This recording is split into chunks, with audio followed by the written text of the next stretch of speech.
Hello guys, আসসালামু আলাইকুম। সকলকেই অভিনন্দন।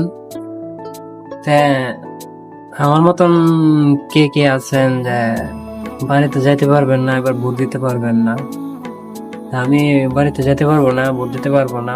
কামের চাপ বেশি, আর ফ্যামিলির দিক দিয়ে অনেক চাপ।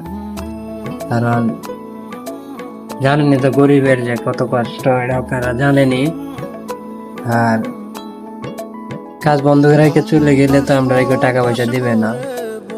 তাই আমরা আসি কাজ করতে, ঠিক আছে, কিন্তু কাজ বন্ধ রেখে চলে গেলে হয়তো আমাদের 4-5 দিন বন্ধ থাকবে। তো 4-5 দিন আমরা হয়তো 2-3 হাজার টাকা কামাইতে পারবো, কিন্তু 2-3 হাজার টাকা কি আমরা দিব? এই জন্যই আর কি যাওয়া হবে না। অনেক চিন্তা ভাবনা করে ফ্যামিলির দিকে, বউ বাচ্চা আছে।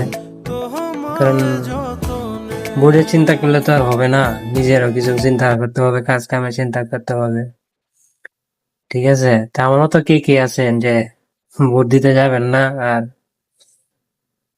যারা আমার মতো গরিব আছেন তারা অবশ্যই কমেন্ট করবেন যে আমার মতামতটা কিরকম হয়েছে। ঠিক আছে, ধন্যবাদ।